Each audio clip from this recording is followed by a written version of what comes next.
Hey, this is Tom Calvin. Thanks for tuning in to Tomorrow's Legends. In 2016, a new TV show hit the digital airwaves and needed a podcast dedicated to chronicling its adventures. An elite team has been assembled for this task. Unfortunately, the world's listeners have not heard of this wonder twin duo. And although they may not be known now, in the future they will be referred to as Tomorrow's Legends. Oh, hello, Legendaires. Welcome back to Tomorrow's Legends. Oh my God, Flash, why don't I ever get to go first? I'm the true star of the show. People only come to hear my voice. Oh, brother, you got into that perfume, didn't you? What are you talking about? Okay, whatever. Let's just get on with the show that we are here to cover, and we are covering Season 5, Episode 5, Ahead of Her Time, and I am the one and only Harley Quinn. And I am the Flash. Are you satisfied now? Yeah. And now, here are your hosts, the fleet-footed Flash and his hammer-swinging partner, Harley Quinn. Yes, we are back. The real us. Is that you, Harley? Because I don't know if I could handle a whole podcast of that kind of talk. Don't worry, I don't think I could keep it up. Oh, you do it too well. Too well. I try. Keep that perfume bottle away from her. Where's my assistant? Wait, you have an assistant? I got the short end of that deal. Well, you're pretty tough to work with, you know. I almost just did a spit take for everybody listening. All right. Well, we do have just a hint of news. Something happened with one of our episodes this week. What's going on? It did. So there's a little thing called a presidential election going on this year in the States. And so there's some big primary announcement or primary something. I don't really understand primaries. But anyways, that's a big deal. And it's going on March 5th, which was when our next episode was supposed to air. Sorry, I misspoke. Not our next episode. So we do have an episode next week, just to be clear, on the 25th. We were supposed to have an episode the following week on March 5th. That is the episode that has been postponed. And it's only going to be delayed 1 week. I did see it confirmed on Twitter that it will air on March. Well, I think it said March 10th, but March 10th, is March 10th a Tuesday? I don't think March 10th is a Tuesday. Now I'm confused. Hold on. Yes, March 10th is a Tuesday. It is a Tuesday? Yep. Okay. Okay. Is March 5th a Tuesday? Now I'm just all sorts of messed up. But Now that's you're okay. all messed up, yeah. It doesn't matter. Maybe it wasn't March 5th. Maybe it was March 9th. I don't know why I had March 5th No, in my March head. 3rd. It's March 3rd and then 10th. March 3rd. That was the problem. Yep. I think I typed the wrong date. So anyways, or someone typed the wrong date somewhere. We're not moving to Thursdays, are we? Now I'm just all sorts of confused. Anybody can help. That is enough perfume for you. I have no idea what's going on. So we have one more episode next week, and then the week after that, it's a repeat because of your stupid election stuff down there. Correct. That's what you're saying. Okay. Yes. That is what I am trying to say. Well, on a positive note, we've been reminding people, trying to get it in your ears about supporting the show on Patreon. And yay, we want to say a special thank you to Kevin Lyle for his support because he signed up for the $3 a month support plan.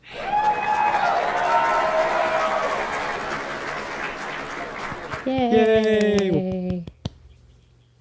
We can't thank you enough, Kevin. Thanks for being on there. Me and Harley will send you a personal thank you because that's what we like to do. Yeah. We'll get on that. And yeah, stick around with us for the season and we just might have something for you by the end of it. Yeah, thanks for your support. We appreciate you. And everybody, we appreciate all of our listeners.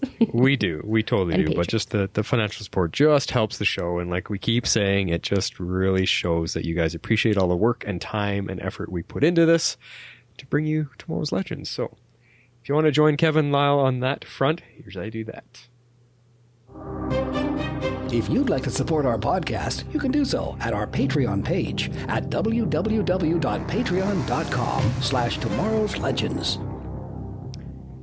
Right, we are. All right. Harley, this episode, ahead of her time. Why don't you kick it off with your impression and rating? Alrighty, I gave this episode 8.5 shocking endings. Yeah. Couldn't get more creative than that. All right, I found this to be an extremely enjoyable episode, clearly by my rating. I'm assuming this was the week Katie was off filming Crisis. It was the only reason I could think of that they needed a creative excuse for her to like be off screen. Oh, okay, that makes sense, because that was one of my questions I was going to ask you later. I'm like, why did they write her off this episode? What's the point of that? Because did you notice on the last couple of Flash episodes, there's been a lot less Barry as well? And I think that's why. Yeah, you're right. This week's Flash was all about stretchy man there.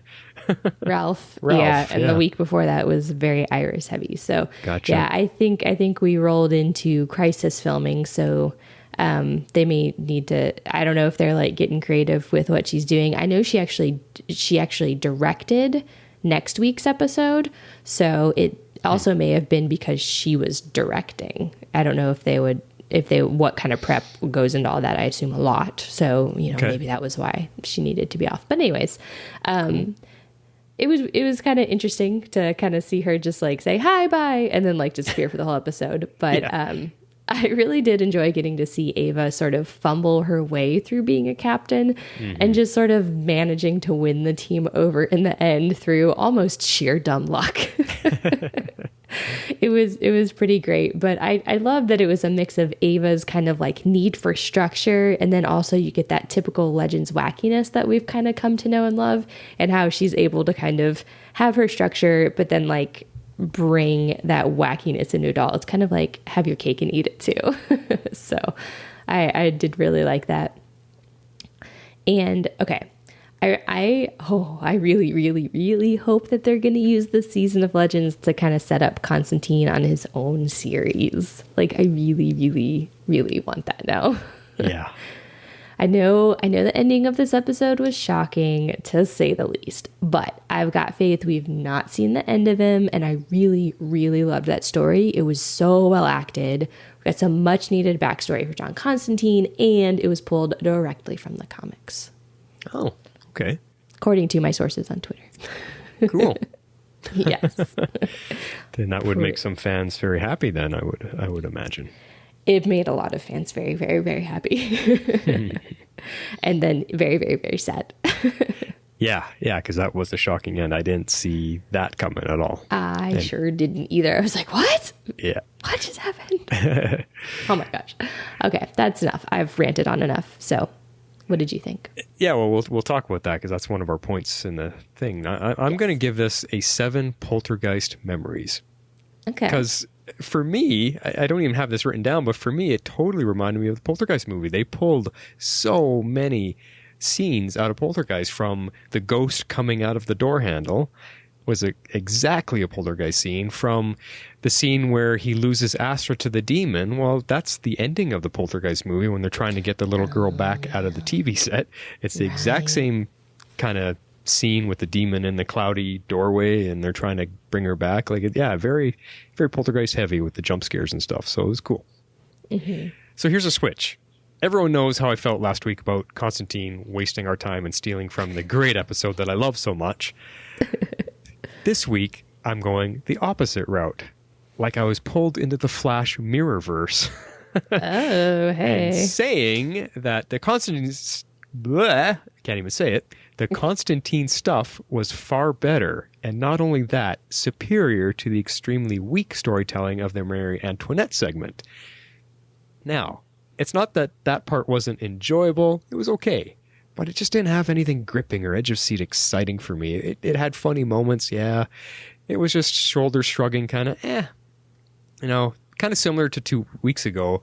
On a second watch, it just really felt empty. There wasn't a lot of substance to the Marie Antoinette stuff. It was just light, really light and goofy. I did like the Ava Sharpe scenes, though, which I found was maybe kind of a third story almost in between all this. What I do want to say, though, is that Courtney Ford, once again, was brilliant, and the best part of all of that, she just really dives into her role changes and goes all out, and that, to me, was entertaining. Her French accent and her attitude, and it was over the top, but it was really, really believable. But it was Constantine and his horror vibe and the connection to his old show that really stole the spotlight this week for me. Mm-hmm. And that was far more attention-keeping and character progression in my books.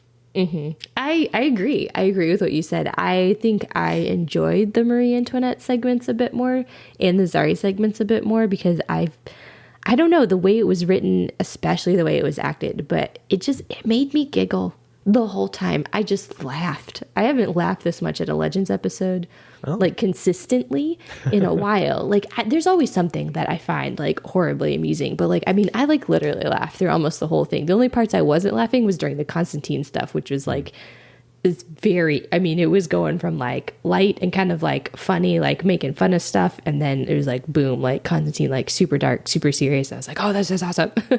Yeah. So well, I really enjoyed it. I'm glad you enjoyed it. That's good. Yeah. Where are we going to start with this week then? What talking points do we, I guess, go right into Marie Antoinette. Let's get that out of the way first because it's not very heavy. It's not, yeah. So I've set this up. It did actually kind of have 3 pretty defined segments, which was pretty nice. So we're going to start with the encore of the week and talk about Marie Antoinette and just kind of all the stuff around that. And then we're going to roll into more of the Zari-centric stuff. Mm-hmm. And then we'll talk about Constantine last. Okay. So to start off, she was not one of the coins that we saw. So again, this is one of the blank coins or the empty turned over coins. Correct. That was one of the blank coins. I actually have a checklist that I've placed just at the bottom of our notes for reference for us. So let's kind of go through this. Do you want to go through this now since we're kind of talking about it? All right. So she was a blank coin. Astra stole 16 coins. There were 16 coins that I counted on the screen at the end of last season. 7 were very clearly visible where we could read almost everything on them to know exactly what they were. 1 was partially covered that we guessed was Lizzie Borden. And then that means there were 8 more left to kind of play with. So, but we don't have that many episodes, so something's gonna be dropped here. Yeah, so I don't know if something's gonna get dropped, if we're gonna have 2 in one episode, or how that's really gonna work. So that'll be kind of interesting. But so far that we have uncovered 3 quote hidden coins in Freddie Myers, Bugsy Siegel, and now Marie Antoinette. Yeah, and Freddie Myers was a made-up one, so it's... Exactly, yeah. He was a completely made-up one, which worked surprisingly well for him not being a real person. The 2 coins that we have that were face up that we've either seen or will see are Rasputin and Genghis Khan. So all the other ones we have not. We don't know yet. Interesting, but looking at the names on the list, I mean, Mary Tudor, Charles Manson, John Wayne Gacy, I mean, those are true to life, really nasty villains, like bad people. So to bring them on our show would really bring some serious heavy stuff, I would imagine. So I'm wondering if the Legends writers are, because we've blown 3 episodes now on blank coins. Are they scared to bring in these other people? Are we not going to see them? I don't know. We'll just have to see. Yeah. We'll just have to see what they do. It'll be interesting to see. I mean, I feel like they wouldn't purposely show us those if we weren't going to be able to see them at all. So I don't know. We'll just have to see how it goes. All right. Well, let's talk about Mary a little bit. All right. So we're going to talk about the Reign of Terror since they sort of name dropped that in the episode. And I wasn't 100% sure exactly what it was, so I looked it up. Yeah, there was all right, history time. History time, yeah. So the Reign of Terror in the French Revolution. So this actually, the Reign of Terror was set off with Marie's execution, which is interesting. So she basically, I mean, she was a French queen, and her execution started the Reign of Terror, and so a lot of people actually kind of blamed her for France's financial troubles. And this, of course, was during the French Revolution. And so French Revolution, just an all-around bad time. Everybody jokes about everyone being miserable because Les Miserables is all about the French Revolution. So that was, kind of that little joke, which was kind of funny. So, but how does one person cause the entire country financial trouble? This is part of history I don't know. She didn't. There were a lot of things, and as with most things, they kind of get to the final bit, and that she's the one who got blamed. So yeah, someone always has to get blamed. Yeah. So pointed, yeah, I don't think she was horribly popular. I don't think at that point in time anyone in the monarchy was popular.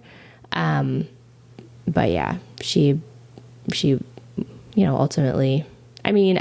She didn't herself cause the Reign of Terror, but her execution, I guess, was what triggered it. It's all tied into the French Revolution. There's tons and tons and stuff about it.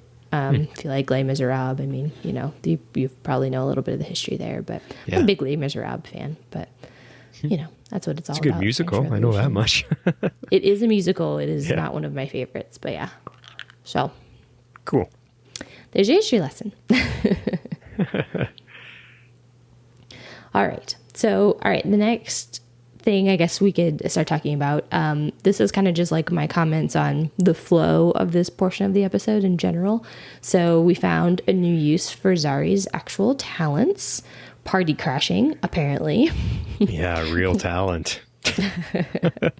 I found it amusing, and it was actually useful in this situation. So at least there was that. Yeah, it gave her something to do, a little bit of a part to play, and it was just lucky that it suited the situation they were in. Mm-hmm. I'm at the point right now I'm getting tired of this version of Zari real fast. I don't enjoy it. I want her back. So yeah. I hope they usher that along a little bit quicker. I'll be fine if they do a quick, retcon of some kind. Just get her back fast, figure it out. I don't want this to be a season-long thing. It's just that the Valley Girl stuff is very tiring. It's only funny for a little bit, and then it's enough. Yeah. So, we'll just have to kind of see how they handle it. There's some parts, we're going to get into this when we talk in more about Zari specifically, but there's definitely points of her that are bleeding through. So we'll just have to see how they end up marrying the two almost personalities together. I don't know. We'll just have to see. Yeah, we'll get to that for sure. Yeah. Okay. So here's the whole premise that you didn't really care for, but the whole deal is that Marie Antoinette, she's our encore. She's throwing some giant party, right? So that all of these people are basically partying until they drop instead of, I guess, her executing them. I think they were trying to play on the fact that this would have been the Reign of Terror because this was post her execution, she should already be dead. And so instead of her being dead, and I guess everybody being miserable, she's made them happy and wanting to be around her, but so much so that they're just partying till death, I guess. I don't know. But the result of it is that it stops the French Revolution, which is why it's a problem. See, that I had trouble picking up. I was wondering why the people were dropping. I didn't think when it was happening, I did not think it was because they're partying too much, just not taking care of themselves. I lost my connection to what was going on there. And what I kept coming back to, I was like, it's the cake. Because the way they all attacked the cake and everybody's eating cake, they all started dropping after they've eaten the cake. I'm like, oh, she's poisoning them. And then I thought, wait a sec, Ray and Nate dug into the cake too. Oh no, what's going to happen to them? That's what I thought it was. I had no idea it was anything to do with just partying them to death.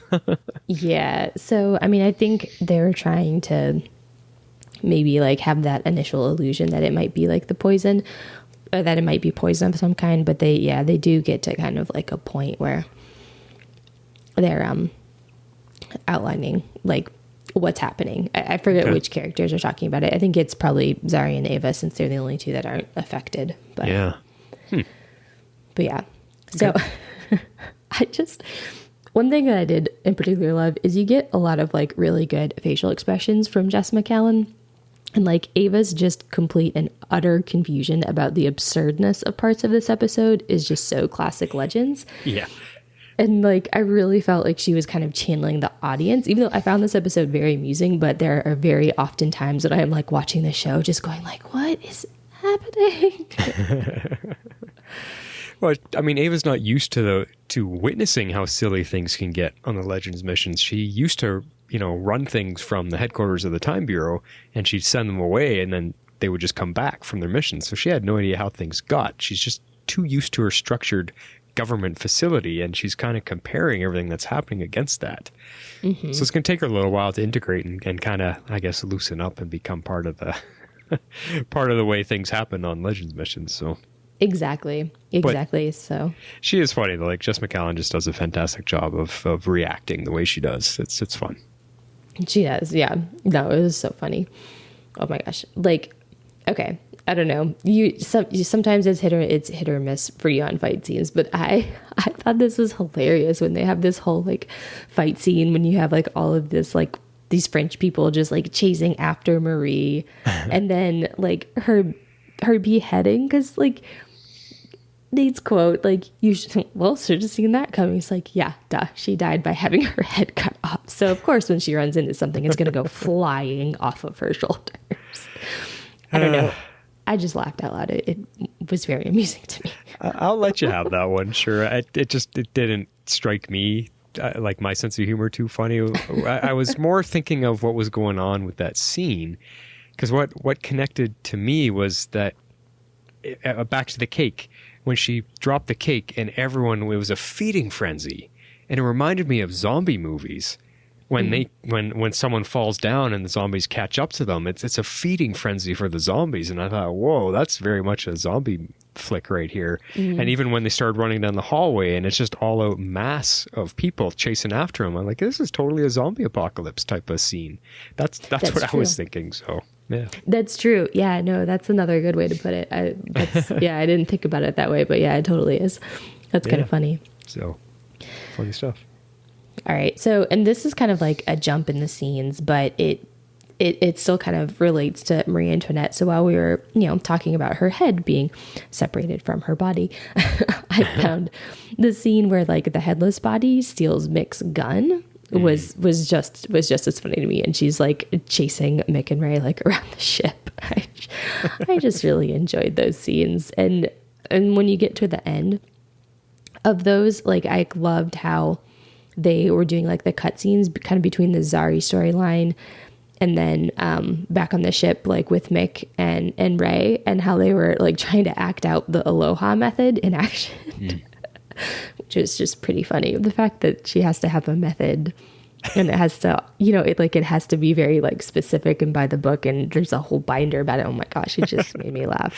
And in perfect order too, everything has to be. Yeah, that stuff was definitely more entertaining.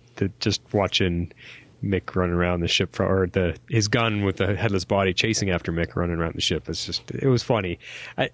Where I was kind of doing a lot of hand wavy, I was thinking, wait a second, that we have seen how powerful that heat gun can be.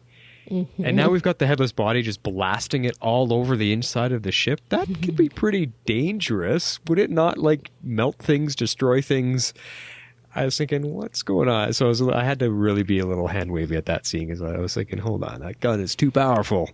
No, I know. I had to be hand wavy about that one too. Yeah. I mean, it calls back to Firestorm when they didn't want to use their powers on the ship. So I'm thinking similar kind of thing. But anyway, yeah. Yeah. Fun stuff. Yeah. Ava's ALOHA. It's just funny. I love when she was trying to lay it out what it all means, and then she saves it for the last one attack, and then she throws the book at someone, and she's the only one laughing. I know. I think it was Nate. The look on his face, he like jumps back and he's like, "Oh my gosh!" Yeah, priceless. Ava. A lot of good looks in this episode. A lot of good looks. One thing that I do want to bring up here is Nora and Marie. There's all this chatter that I saw online. I think it was even on our Facebook page, but I even saw a couple like article posts about it, that Marie is a doppelganger of Nora and that is screwing up everything that the Crisis crossover event fixed. And I'm thinking, What? where are people getting this from? How are they connecting that Marie Antoinette is one of her doppelgangers? That doesn't make any sense to me, and I completely disagree. That was not a doppelganger. It's just human genetics. It's just people can look alike through past generations. We all have a double out there in the real world. Everyone has someone that looks like them, and some people have been lucky enough to run into them. My mom ran into her double when she was in her 30s, and it's a freaky weird thing, but it happens in the real world. And you just think about human genetics, that there's people that you even just look real similar to, that you could be like a twin to or a brother to or sister to. And I mean, I looked at it as maybe this is a cool story piece about Nora's distant relatives. How do we know that Marie Antoinette is not somewhere along her family bloodline? We don't know Nora's family line. We don't know Damien Dark's bloodline. That's true. That So could be interesting. Yeah, to me, I thought, oh, that's kind of cool. Maybe there's a connection there for Nora. Maybe it's just a little piece of depth for her story, her relative history. I don't know. It has nothing to do with doppelgangers. People, just relax. It's not that at all. It did not mess up everything Crisis did. It did not. It's cool down. It's not a doppelganger. I agree with you 100%. Yeah. No, it wasn't a doppelganger. They were just trying to be like, oh my gosh, look how much she looks like her. Like that. They were definitely trying to play off of that. Yeah. They were two separate characters. They're not necessarily related, but like possibly. I mean, you never know. She could be a descendant of Marie Antoinette. Who knows? Exactly. And plus it gives our wonderful actress a chance to act more in the movie. I mean, Courtney Ford, we love her, so it gave her something to do. Yay. It did. Yeah, and she was fun. She was super great. So I enjoyed her portrayal. I mean, I don't really know what else to say about it other than it was entertaining. I was entertained by the whole storyline. It was funny. I mean, not like you said, there's not a lot of depth to it, not a lot to dig into, but it was entertaining. It was a little bit on the creepy side when Nate and Ray high-fived about how hot she was. That I thought so too. Okay, so I'm glad I'm not the only one. I don't know if I'd be comfortable with that, Nate or Ray. That was a little weird to have Nate be agreeing. Well, yeah. yeah. It was a little odd, but anyways. All right, talk about Zari a little bit here. Yeah, so the other half of this storyline, I mean, it really revolved a lot around Zari, but then we sort of diverge away from like the French Revolution Marie storyline into a Zari in the future storyline, because she's attending her perfume launch, which apparently the launch of this perfume is like her demise, basically. Like we find out she, has Gideon, which she keeps calling Gidget. Is that not a reference to something? Some like 80s TV show? Wasn't there like a computer called Gidget or something? Not ringing a bell for me, but no. Okay. I think it could just be her being her, the Valley Girl. Doesn't care. Doesn't matter. Just do her bidding. Oh God, it made every time she's like Gidget, I'm like, oh my God. Or when she would call her Lady Computer, yeah. Oh my gosh, so funny. Like she's like the character herself, like is grating and kind of annoying, but God, some of the things that she says just made me laugh so hard. Yeah. Anyways, I did have a point to all this, but go ahead. Oh, it's just funny that Gideon is responding to her, and like I think Gideon's smart enough to be like, yeah, no, I'm not going to show you that. I'm just finding it funny that Gideon's just saying doing what she says. Yeah, I found that odd too, because I feel like in the past Gideon has, I know this is going to sound odd for an AI, but had more of a backbone and would push back. Mm-hmm. Exactly, so, especially if she disagreed. Yeah, exactly. Yeah, especially when it was something that was like expressly forbidden. Mm-hmm. So I don't know. They've kind of gotten away from that. So whatever. Yeah. I mean, now you brought up that whole perfume launch party thing. That was one of the scenes of the show that really, really dropped the ball for me. I just I don't care. This is a waste of time. I don't like any of this. It was not a good scene for me. And you could easily fast forward through it. It wasn't funny. It wasn't entertaining. There's just nothing about it that I enjoyed it. And it sucks because I want my Zari back and I want to enjoy her character again. And the fact that she was in the middle of all this, for me, it just didn't work. It just wasn't funny. All right, we'll go with me for a minute here because I think it gave her character a little bit more depth than maybe we're realizing. So we get glimpses of the real Zari. I mean, we could talk about the donut trigger in a minute. But even before that, you know, she's talking with Marie Antoinette's head. Yes. Which is really strange to say. Yeah. Before she goes to her launch party, steals the perfume and, you know, does that whole thing. And I mean, she kind of lets her guard down a little bit. So she's not truly that reality star that she pretends to be. I think that she's more acting out that character, putting on the show because she's been famous for so long that she just doesn't really, I don't think she knows the difference anymore between like being that character and like being who she is. I mean, she admits as much to Ava. She's like, I don't know who I am anymore. Yes. And I feel like she kind of lets go of that like persona a little bit. You know, she's just feeling like she doesn't have to like put on the act and like be that person. Whereas all throughout, you know, the Marie Antoinette scenes, she had to be on because that, you know, that was like her deal. Like, she's like, okay, like, you know, this is how you crash a party. Like, this is how you get in. Like, you know, she was that person. But I don't know.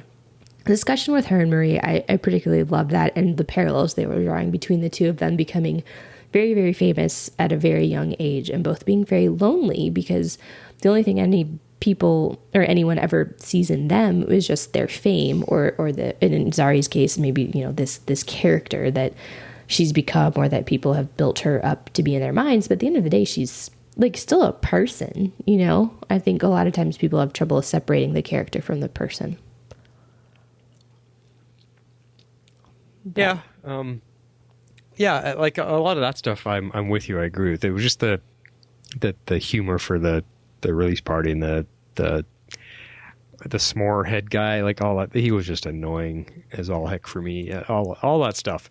But when you get past all of it and we get to near the end of the episode when the Zari is coming out, when she is breaking down her walls and starting to open up a little bit, yes, that is good stuff. And we start to see that she is not so much the face of all of her social media. There is something a little deeper than that. So I hope they pull that out a little more.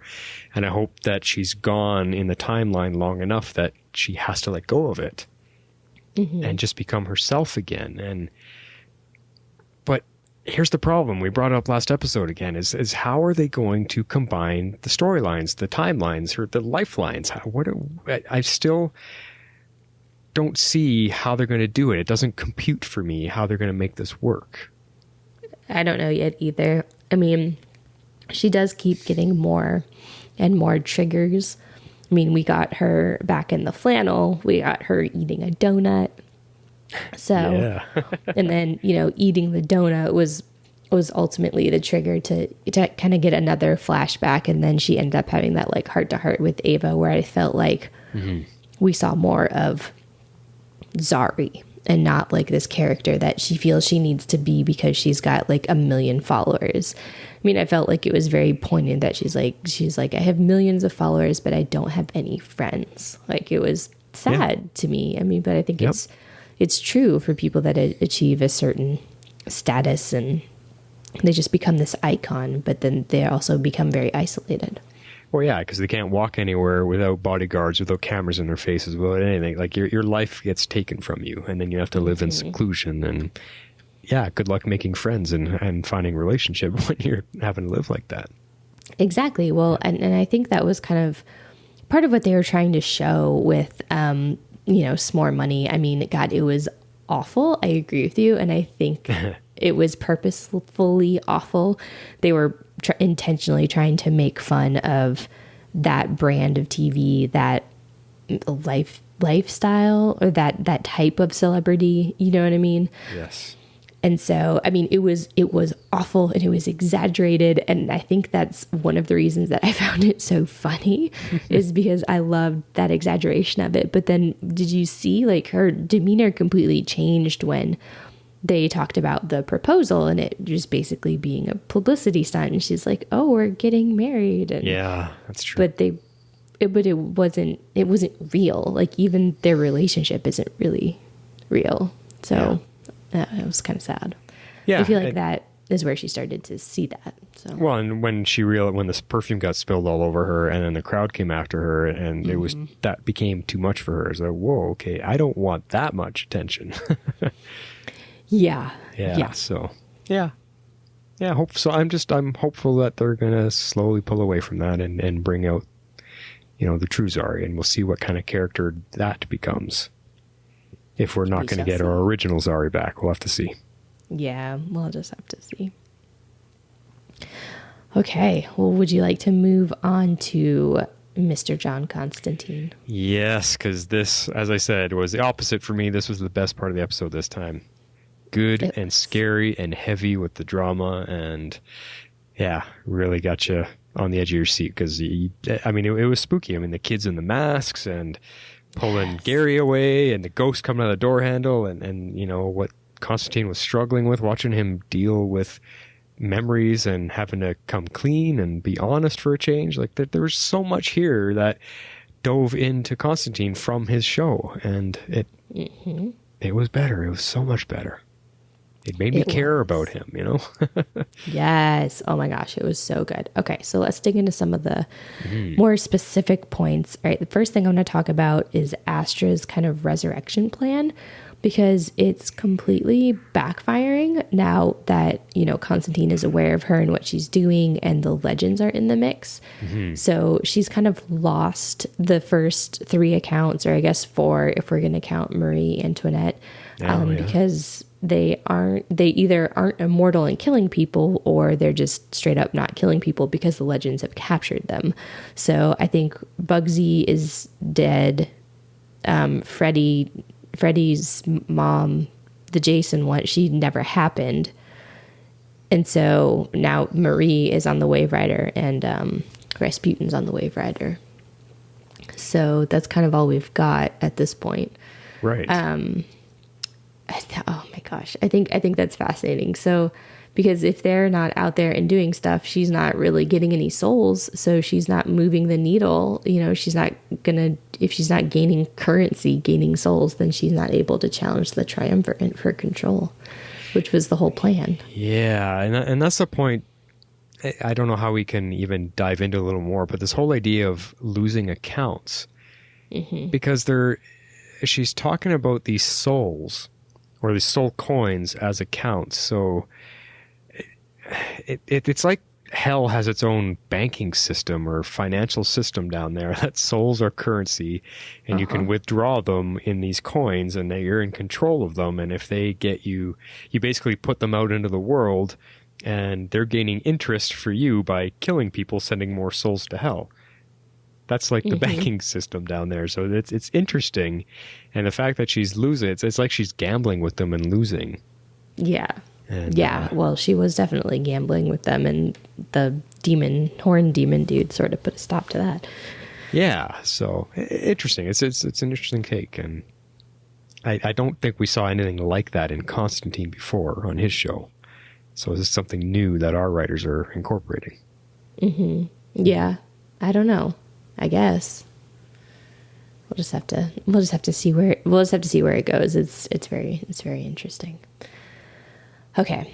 Yeah. So Natalie. So the whole purpose of this episode was to meet Natalie, who is Astra's mother, and uncover how her and Constantine are connected. So not only were they childhood friends, best friends, according to him, she was also a former lover. That's new, isn't it? That just came out on this episode. We never had any hint of that before. Yeah. No, I think, yeah. And in this, I don't know if this is in the comics. There were a lot of things from the comics in this, including mucous membrane. And I don't know if she's in the comics as like the lead singer, as she was in this particular episode. But basically they break up because he's enamored with the dark arts and he can't let go of it. Yeah, he ends up choosing the dark magic over her. Exactly. So she ends up, marrying another man, having Astra at I assume that's her only child. And then after she died, he brought her back. but that he couldn't keep control of that demon. And so that's when Astra went to hell. And then, of course, Natalie kills herself again out of grief over losing her daughter. And that's a lot for John to have to handle. That's a lot. That's PTSD inducing. Like, wow.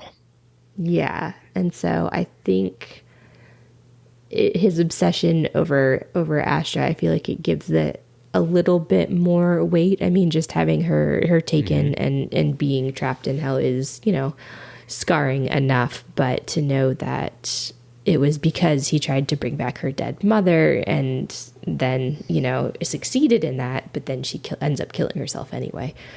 Yeah, it's a mess. Yeah. And when you commit suicide, your soul is tormented. I mean, depending on what you believe in, but that's why she came back as a traumatized ghost and she's out of control because when you kill yourself, your soul, it's tormented. Yeah. Stuff happens to you, so it's a mess. And for John to have to face all that again, I mean, he's never been able to be open about it and be honest and truthful about what really happened. And I like that this brought it all back. It forced him to have to be honest and face it and allow himself to actually work through it. Exactly. Yeah. That's true. It's a good point. Oh man. Okay. So I think I already said this, but yeah, Mucus Membrane is his punk rock band, and that's definitely a callback to the comics and to the cartoons. I think in some of the animated stuff, they show Mucus Membrane, so that was kind of fun little tie-in. Okay, cool. I didn't know that. Yeah, fun. Yeah. All right, now explain the whole Loom of Fate thing, because I don't know if I was tired last night or what. I lost a little bit of what was going on with this whole Loom of Fate and what it's all about. So maybe you can kind of lay it out for us a little bit better. I will do my best. They kind of went through it pretty fast, and I think it's going to have a much bigger role to play. But we learned that there's this thing called the Loom of Fate, and it's like basically three women are weaving together the fate of humankind. Is kind of like, how one of those, urban legends kind of goes, or folklore, or whatever it is. And so the reason that Charlie has been in this house was that Natalie actually somehow lured her to the house, because Charlie, according to Charlie, is the one that actually destroyed this Loom of Fate. And so now I think we may finally kind of get her purpose in all of this. We find out that she's hiding from it. I mean, there's a whole lot that kind of goes with it, but that's the first part of kind of like what it is and how it works into Charlie and Constantine's storylines, I guess. Yeah, see, I still don't... what it is and what its power is, I'm unsure of. But the fact that she said she scattered it all over the multiverse, and the multiverse is now no longer... Well, kind of is, kind of isn't. They haven't... Does that mean all the pieces are now back here on this Earth, and there's going to be trouble because of it? I don't know. They threw a lot at us at the end there, and like you said, just to give Charlie a purpose. And on one hand, I'm okay with that. She finally might have something to do. On the other hand, it's a lot. It's like, I don't know. It's like force feeding us something just to accept Charlie. Because right up until these last scenes, again, she's just useless. There's no point for her to be there, and she's not entertaining. So the fact that they give her something like this out of nowhere, okay, well, do something with it, but please explain it a little bit more, because that was just right over my head. Loom of Fate, what? They didn't explain anything, really.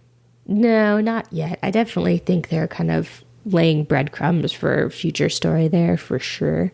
This was definitely set up for the major Constantine arc for the rest of the season.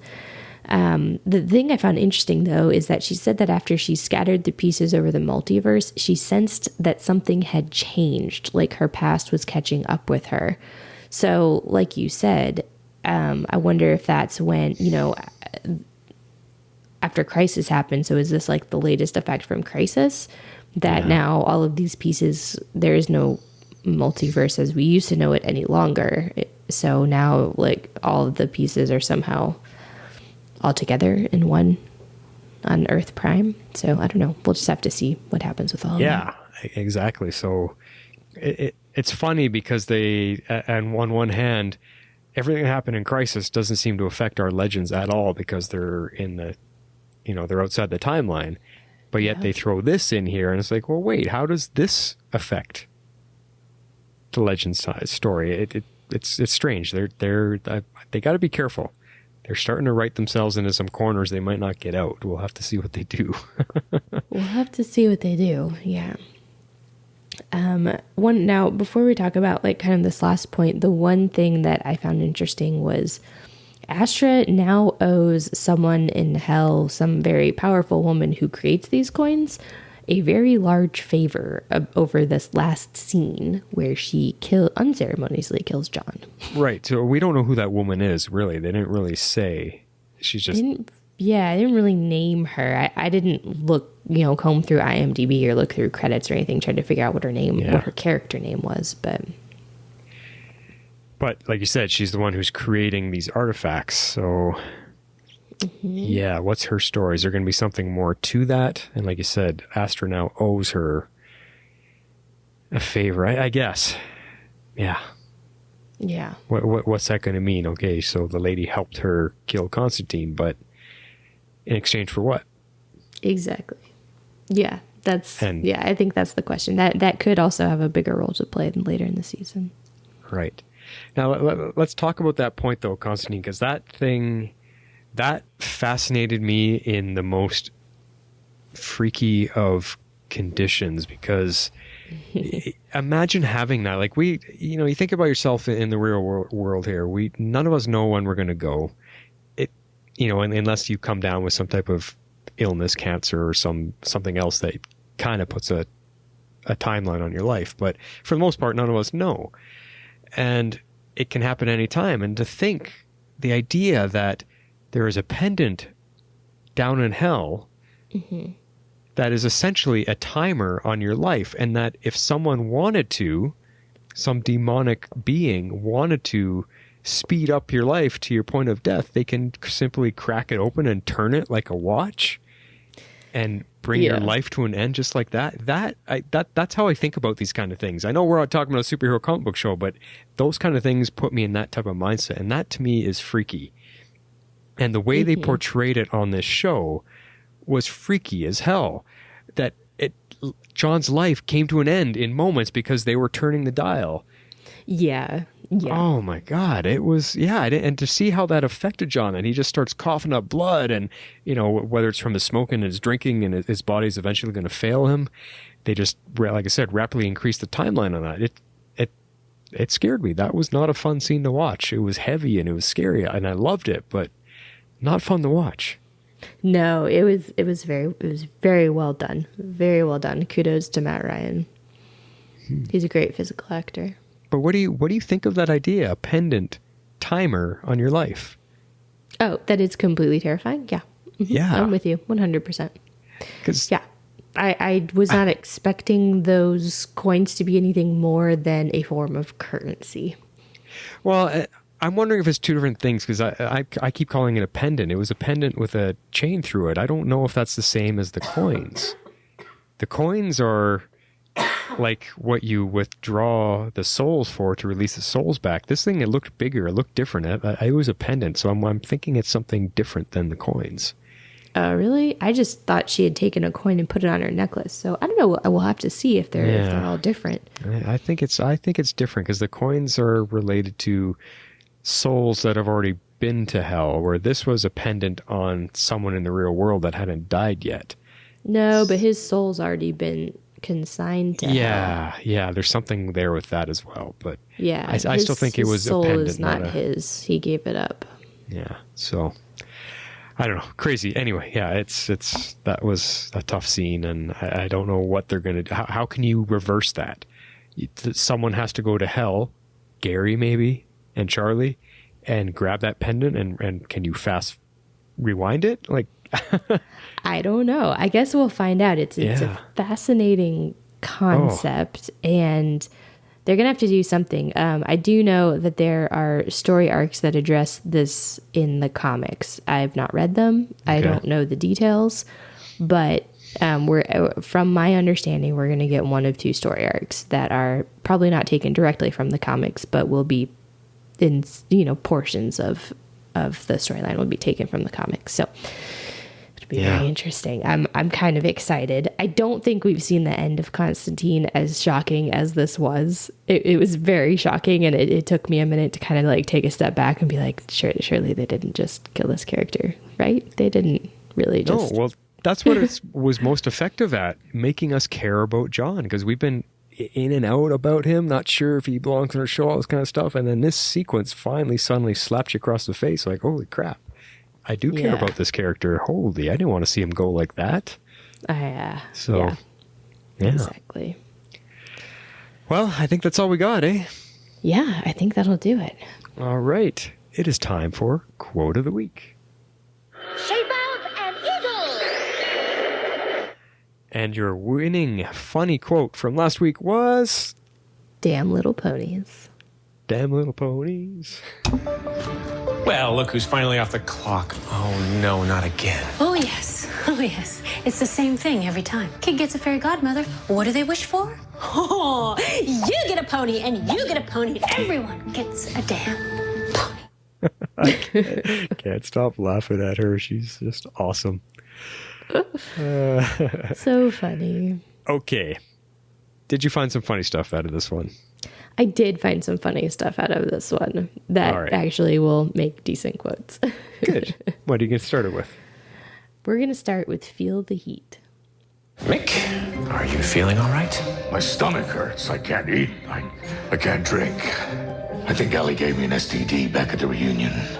Initiating scan. Those are not symptoms. Those are feelings. Mick, I think you're developing a crush. Is that when you whiz it and it hurts? No.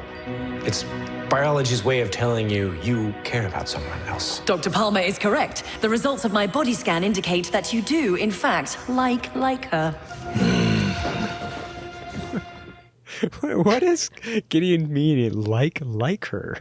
Did you not ever use that phrase? Maybe that was an American phrase. Yeah, when you were in grade school and you liked someone, you liked them. Okay. You've never said anything like that? No, I don't recall that. But I'm just laughing at how Mick turns everything disgusting. Oh, is that when you whiz and it hurts? Like, jeez, Mick. So funny. Cool. All right, what's the second one? Trial by fire. It was too early to pat myself on the back. Look, it wouldn't be a true Legends mission unless something went wrong. Or several things.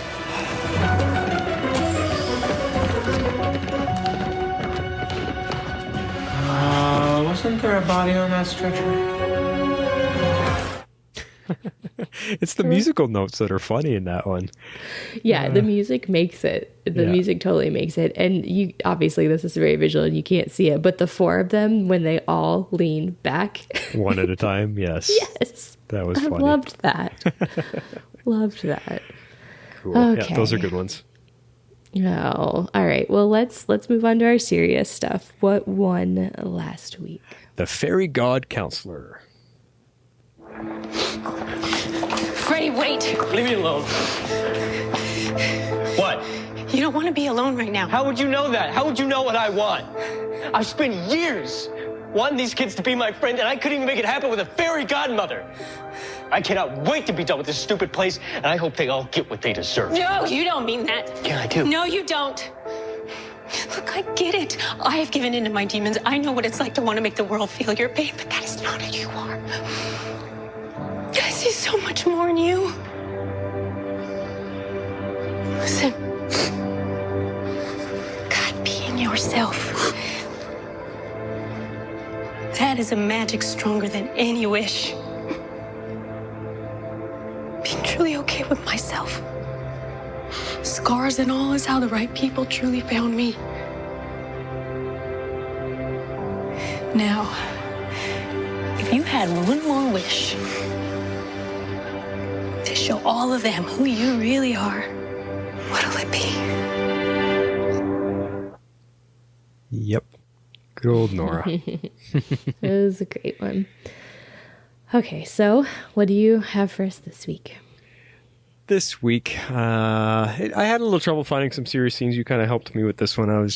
I had to really find some emotion in this, so I went back to one of the scenes for John Constantine, and that was when, his ex was kind of getting him to admit why he really brought her back.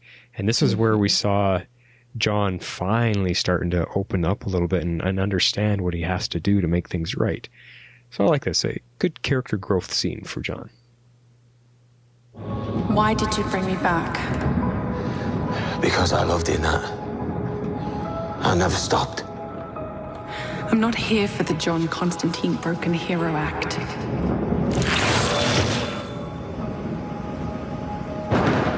Say it to my face. I need to hear the truth. I brought you back to prove to you that I was right. To show you that I was right to choose magic over us.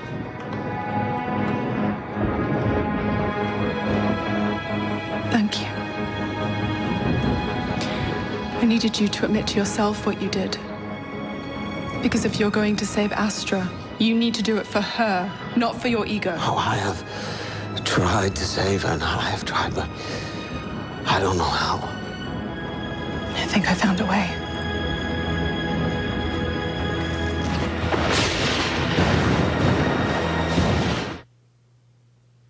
Yeah.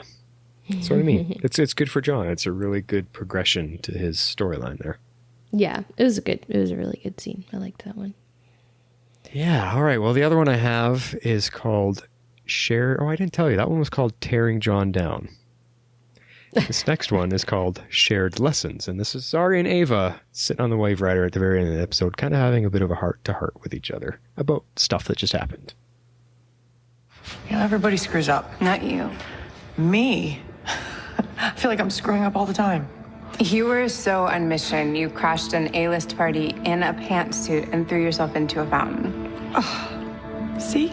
It's a perfect example. No, it was amazing. You didn't care what anyone thought. You were just being you. I've been trying to get people to like me for so long that I've forgotten who I really am. I have millions of followers, but 0 friends. You got one. Really?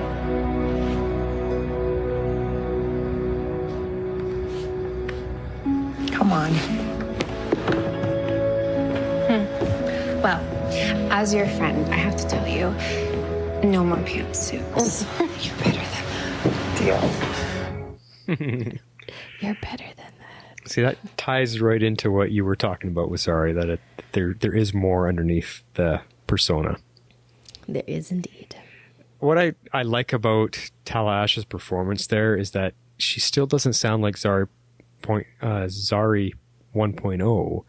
She's still the 2.0 version, but the mask has come off, but she still has that different sound to the way she speaks. She does. Yeah. And it's good. So that's good. Good job by her. I agree. All right. It is time for feedback. Feedback. Auditory powers, activate! All right, Harley, kick it off with our first email from Daryl Washington. What's he have to say? All right. He says, I feel there were 2 A-plots this week, and I love it. Ava Lance is so cute together. Ava did Sarah's thing perfectly with her Les Miserables quip. I don't understand why Marie Antoinette is an encore or what she did to get sent to hell. Maybe just taught you a little bit. I did, but I'm still, I don't know. It probably just, I don't know. Anyways, we'll just skip over that. I think you're right. It's kind of hard to know why she was in hell. But anyways, they explain it a little bit, but it doesn't seem hell worthy. Yeah, see, there you go.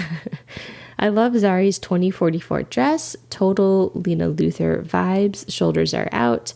But seeing her in flannel again just makes my heart warm. I'm definitely into lumberjack chic. Me too. It suits her. Yes. I was starting to wonder when she would get a new outfit. Headless Marie equals Reanimator vibes with that great headless effect. Oh. Yeah, that was pretty good. Yeah, it's a good pull. Reanimator. I totally forgot about that old movie. Nate punching out Zari's boyfriend was completely immature and excessive and creepily possessive. Yeah, a little bit. I hope this isn't some new side of Nate we're getting introduced to. It's so good seeing Nora embrace her fairy godmother role. I'm really liking this dynamic of Ava and Zari. Maybe if we're lucky, we'll get to see more of it. Yes, and yes. Yeah. Yeah. Yep. Yeah, good thoughts, as always. Now, something's got to happen with Nora. She can't play the fairy godmother forever. People, I think we got it posted on our Facebook page. We now know the episode that Ray and Nora will be done. I didn't read it. Oh, okay. Do you not want to be spoiled? It's coming. I know it's coming. To the end of the season. Yeah, I didn't really think they were, but yeah, no, I didn't want to really. It doesn't give away anything. You know me, I hate spoilers, but I just know what episode is going to be their last. And I'm just, so thinking about that, I'm wondering if with Nora being the fairy godmother, how are they going to fix that? She's going to eventually have to pass on the wand to somebody, like get herself out of the duties. Yeah. Right? So, that's what I'm thinking we'll have to see what they do with that. Yeah. But Ava and Zari seem like there could be friends there. That's cool. I think he's right there. Oh, yeah, for sure. They were wearing Zeva shirts at Dragon Con, so it was pretty funny. Cool. Well, thank you, Daryl, for that. Next up, we got a voicemail. Yay! Yay! And it's from somebody we haven't heard from in a little while. Hey, Flash and Harley. It is Patty Spivot calling in. Sorry about my voice. I've had a bark of a seal cough for a week, and it's finally better, so I thought I'd check in and say, hey, it's been a little while. This episode, I gotta say, I really enjoyed it. The whole thing, top to bottom. I thought the Marie Antoinette twist was a riot. I thought she was so well done. I'm gonna miss Courtney Ford a lot. She's really, really become one of my favorite characters, and I don't know when they're gonna leave, but I'm really kind of bummed that those two are gonna be leaving us. I don't really recall Marie Antoinette as being a huge historical supervillain. She's not one that would come to mind for me as an encore to pull out, but I thought it was a really fun episode, and they did a ton with it. I love how they used the whole entire cast. I thought everyone was really funny. Everybody had a purpose finally, which was amazing. Even Charlie, Zari, they brought her in and gave her a ton to do, and she was, making a difference on the team, which I thought was really great. I wish they'd use Mick more. I really do. I don't know what is going on with him and his storyline, but, they just pop him in here and there for a punchline, and I miss seeing him and seeing how he, develops his character through the seasons, and they've just sort of thrown him to the back, and I don't know if he's another one that's going to leave. I hope not, because I really do think he adds a lot of depth to the bunch of them. What else? Let's see. I don't know. When they added Constantine in last season, I thought he was a really curious addition. I wasn't sure about him at all. But I have to say, I realized last episode that he has grown on me. Like, I care about what happens to him. I care about him. And I didn't think that would happen. I thought what they did with his whole storyline this episode was just really compelling. And his scenes were fantastic, and they revealed so much story, and then they killed him. So I'm really looking forward to seeing what happens next. I can't even guess. So it's going to be a fun episode next season. I can't imagine they're actually really going to kill him.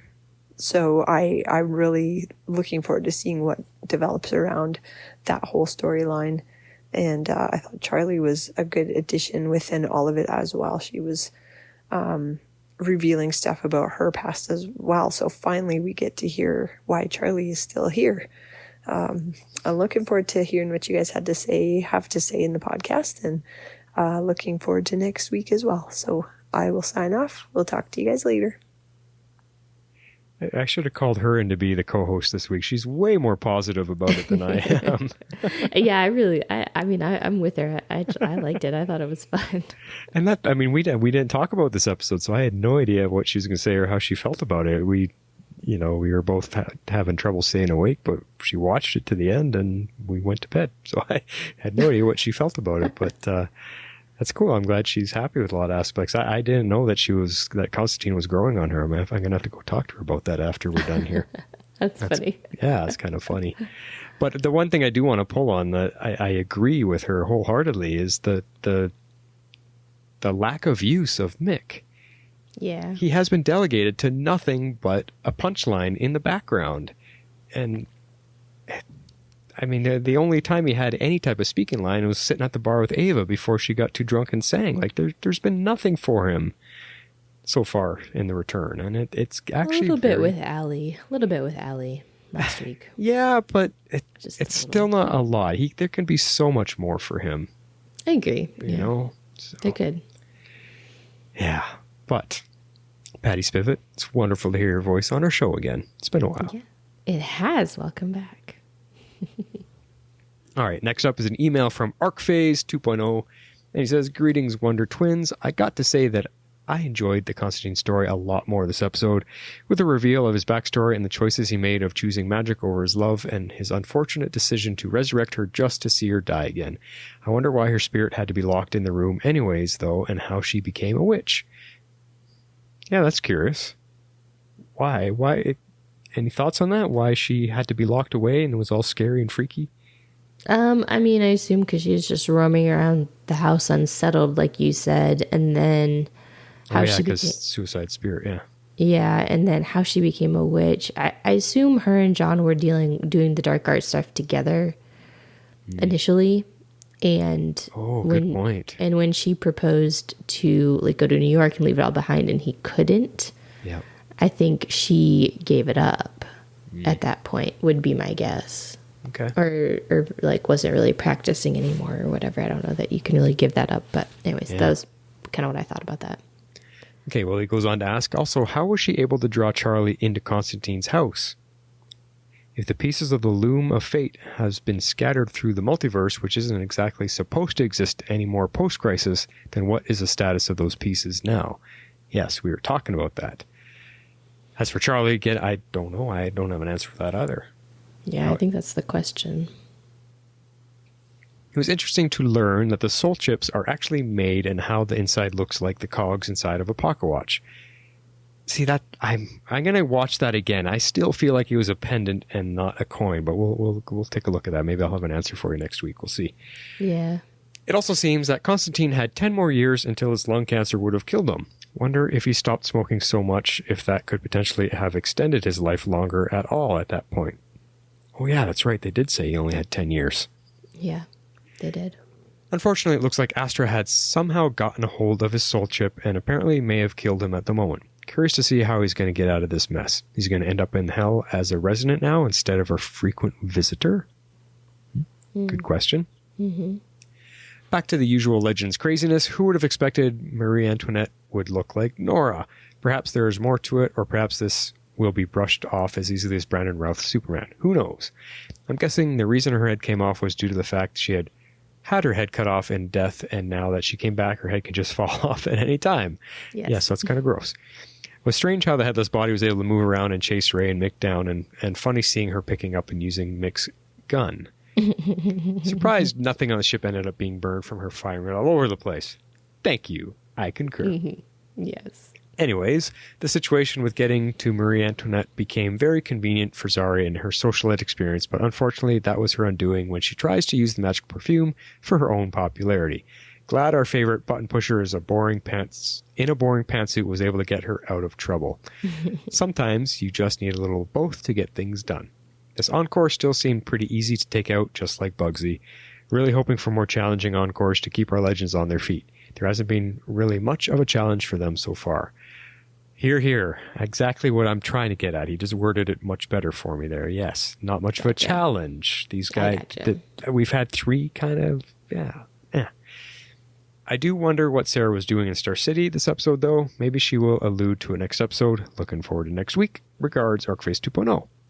Well, Harley told you it's probably due to the Crisis filming, because we know these episodes were all filmed before the Crisis event in real time. So, yeah.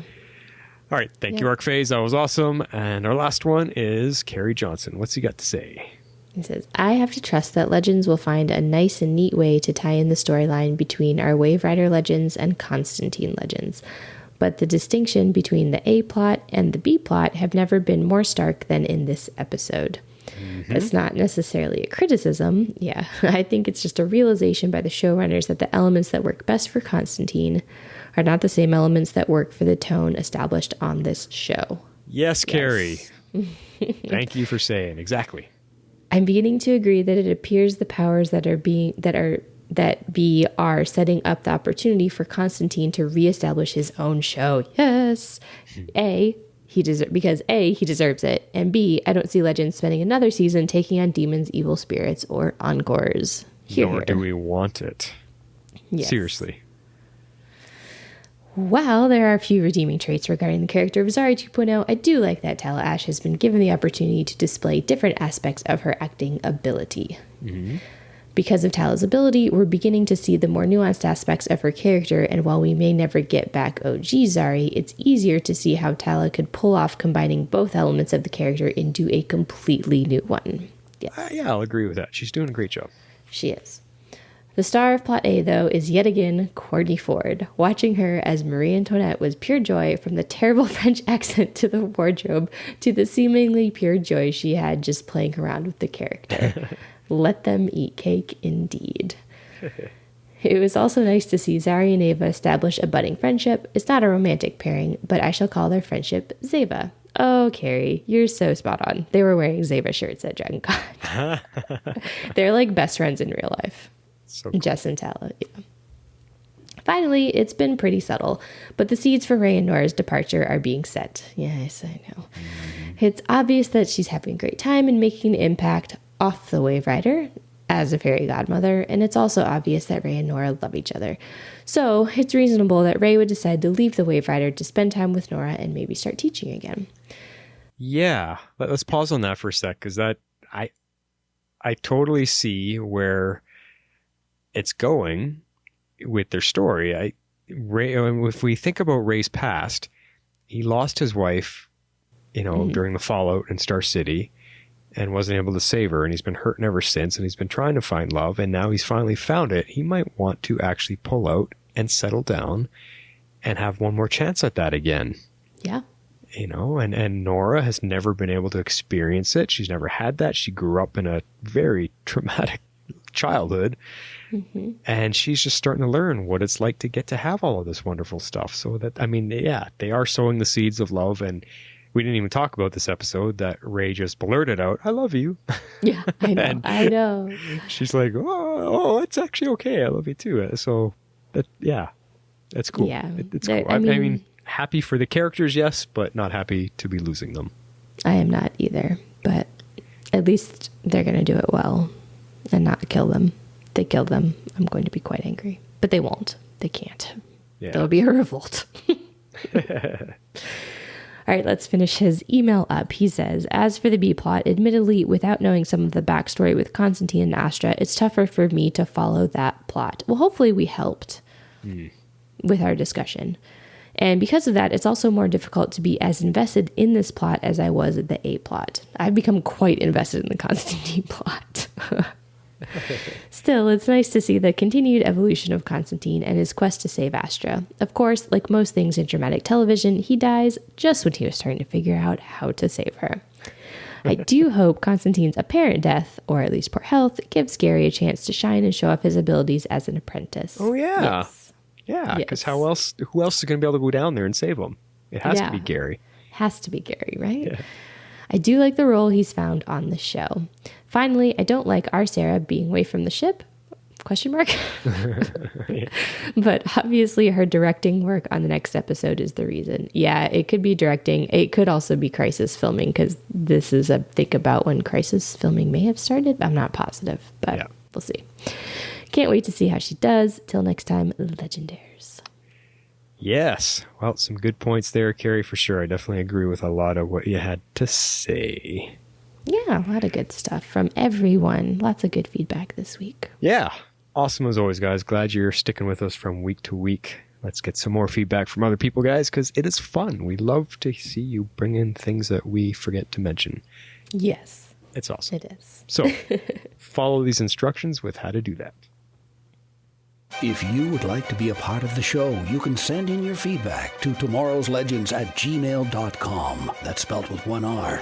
You can also reach us on Twitter at tomorrowslegends, also with one R. We'd love you to join our Facebook page at facebook.com/groups/tomorrowslegends and become part of the community. Part of the community. I love the echo at the end of that. That is it for us this week. So we got one more episode next week before we ever repeat. Do we have any idea what next week is? Do you know? I do. I do know. Would you like to know the name of it? Does it give anything away? Not really. Okay, what's the title? I also already told you who the encore was, but maybe you've already forgotten. Oh, the Genghis Khan episode. Okay. That'll be fun, I hope. It's called Mortal Kombat. Yeah! Okay, that might be fun. I'm so excited. Maybe we'll get some action. That'll be cool. We're definitely going to get action. She was directing that while they were at... she was directing it while they were at Dragon Con. I don't know when they filmed Crisis. Anyways, they were saying that it was super action heavy, so I'm really excited. Oh, well, good. I can't wait. I mean, when you call it Mortal Kombat, it better. Right? Right? Oh my Totally. Gosh. Yeah, it'll be fun. Awesome. I can't wait. It should be tons of fun. And I like the Genghis Khan history. I love that. It's fascinating to learn about what he was capable of doing and how far and vast his army was and when what they called it. It's crazy what he could do way back then. But yeah, cool. Yeah. Awesome. I can't wait. That's all I got for this week, guys. Everyone have a good weekend. This is Flash signing off. And this is Harley Quinn. I'm out. Tomorrow's Legends is not affiliated with CBS, Warner Brothers, or the CW. We're a fan-made podcast for entertainment purposes only and are part of the Cybercast Network.